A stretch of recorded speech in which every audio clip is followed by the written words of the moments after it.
Hello friends, Ben Ochart here. Thank you for tuning in. Let's take a look at what's happening here in the fish room, including a look at the updated or planted community tank. Let's take a look at some minor changes in the 300-gallon aquarium behind me. Let's check in on that crazy eyebiter who's in solitary confinement.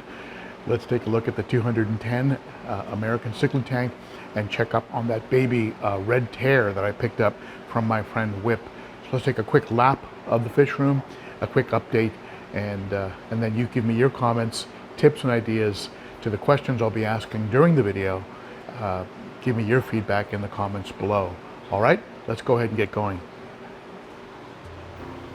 Here's the 300-gallon aquarium full of African cichlids. Much more peaceful since I got rid of that fired up eyebiter, who I may reintroduce into this aquarium. But it's going to have to be, I think, after I put some more cichlids in here, just to do some of that old spreading the aggression. They're about to be fed. I think they know it, so they're a little excited. The Energizer Bunny. If you've ever owned a Buccochromis notitania, you know that they never stop. My little runt Venusis, cute little fish. Not sure why he never really grew. There's a trout. Love the colors on this guy. That's a fire hap. Coingi. You can see it's still decorated in a way that blocks the fish from being able to make any of those pits. The tank got a large water change and everybody seemed kind of calm afterwards. I've also introduced a large cave back here just to do as a sort of experiment to see if anybody will go in it. So far, no takers. So apartment for rent, but no applicants so far. Strigatus, very underrated fish back there. Beautiful fish, Strigatus. The calmer cousin of the eyebiter.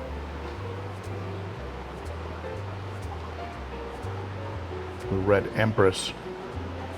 Her tail is a little bit ragged. I think it might be from the eyebiter, but we'll see. We'll see how that progresses. I have an Olgar who is in isolation right now. He's pretty much at the end of his life. So he was removed from the aquarium. So one of the fish I'm looking for is a gar, a Malawi gar. Let's walk over to the 210. One of my favorite freshwater fish. The Salvini, in particular the female Salvini, who gets that red in the belly. Of course, I love all the guys in here. Big old Vieja. Albino Oscar. This Vieja's got to be 11 inches maybe. Beautiful chocolate. Green tear. Looking at me right in the eye. Wondering when I'm going to feed him. These geos are getting pretty big. Jack Dempsey. Some silver dollars in here. There's the big Oscar. Red tiger. Electric blue Ochart back there, very pretty. Like a spotlight. You can see the red shoulder severum back there. Actually doing great in this aquarium. There's that beautiful firemouth.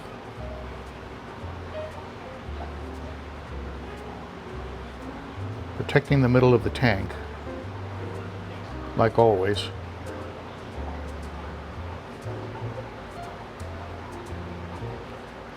Two geos.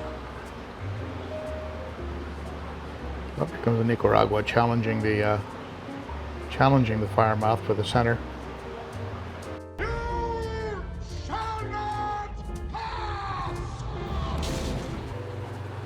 There she is, getting a little bit more red in the body. Of course, they turn into spectacular Spectacular freshwater fish. As beautiful as the Salvini. Maybe more so.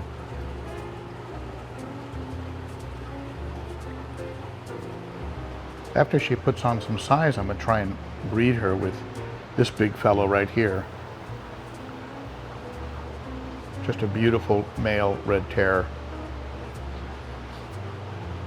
who is currently sharing his residence with that eyebiter. The eyebiter who is creating trouble in the 300-gallon. Still here in solitary confinement. I'm not sure if he'll ever change, but I'm not going to bring him back over until I have more fish in there. Spread things out a bit. But he's got about, I don't know, 2/5. He doesn't have 50% of the aquarium. But he's just going to have to live there until I can move him over confidently.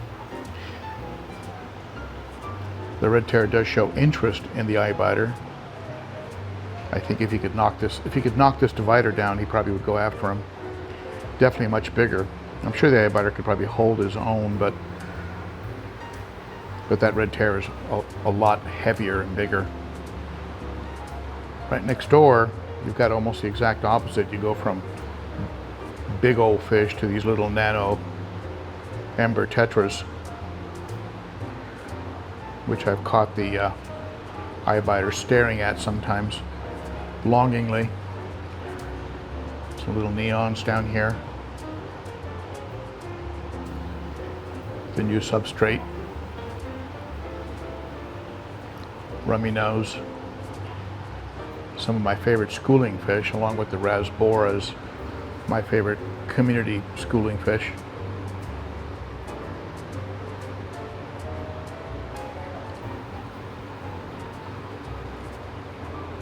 Dwarf rainbows. Old red serp I've had for a very long time. And the lemons. Lemons and the serpas go way back.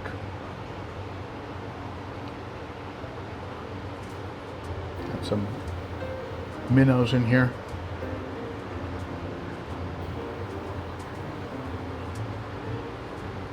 White cloud 24 karat gold. There's a variety of cories in here as well, and a lot of a tremendous number of snails. You see the way they drag, the way they push the substrate. You can see here the way he's kind of, because they bury themselves, so he digs in the substrate and then he pushes his body along. And this is why I find uprooted plants stuck to the filter, because they actually will uproot the plants. It's like having a worm from the book Dune.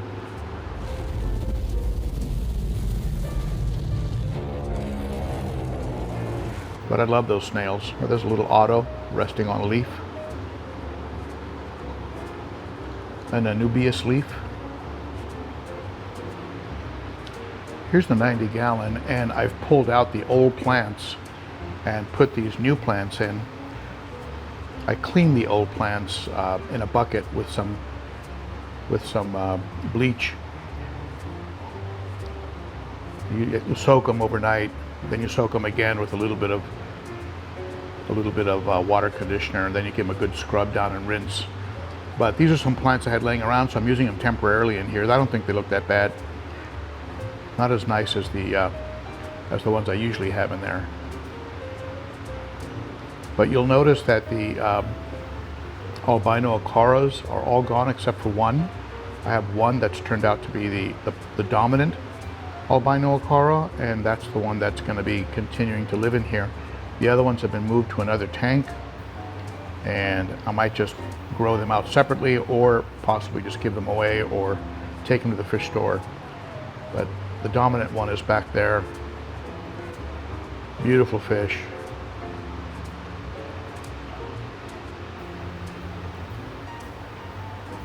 The most active, the most healthy, best finnage.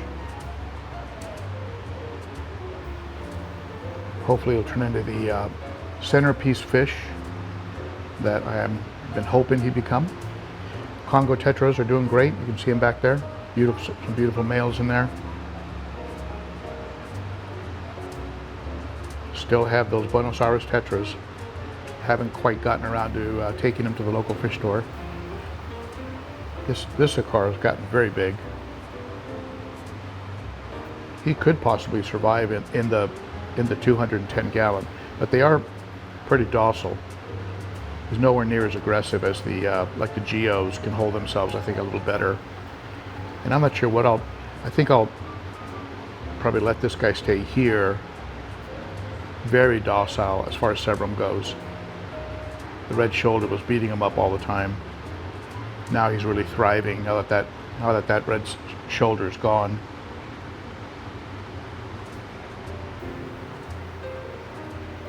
Here's one of my little pleco grow out tanks.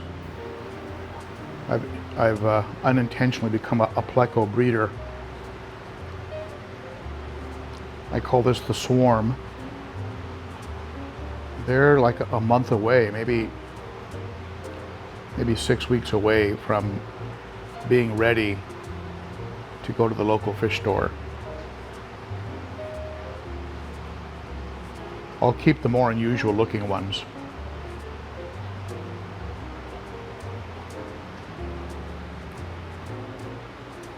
And I've got another generation of them in this tank. They just breed like rabbits. I've got a few of them in here. They're like platinum white, like this one down here. I don't know if you can make it out on the rocks.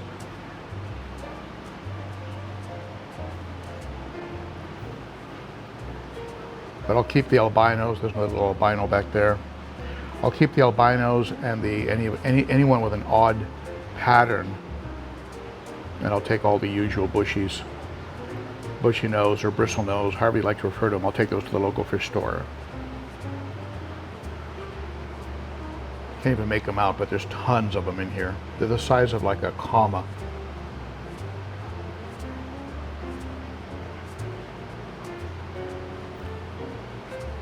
I think there's Mama back there, the albino by the sponge filter.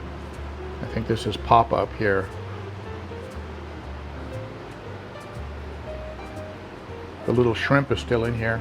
Usually hangs out here on this plant.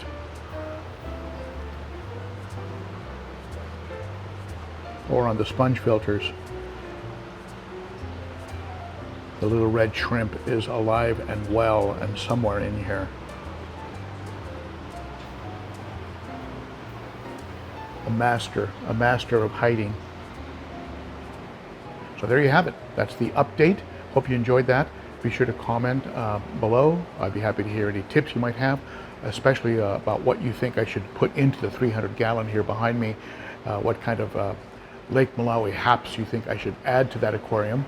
And I am, of course, going to be working with Josh, the channel sponsor from Cunningham Tropicals, but also I'm reaching out to some other fish providers and possibly working out some collaborations with other cichlid providers around the country. So anybody that you can suggest, go ahead and comment below. I would love to hear about it. And that's it for me. Hope to see you on Saturday at the Cichlids Coffee live stream. Great group of fish keepers get together every Saturday at 11 a.m. I do take some Saturdays off, but every Saturday at 11 a.m. Central Time, that's 9 a.m. Pacific, noon Eastern. And if you like the channel, give this video a thumbs up, subscribe, hit that bell. It's very appreciated when you do that. It tells YouTube something good is going on and gets them to recommend the channel. And last, if you want to support the channel on a monthly basis, consider becoming a Patreon. Details are below, and it starts for as little as $3 a month and helps more than you know. Thank you, my friends, for tuning in. You are appreciated. I'll see you again soon. Bye-bye.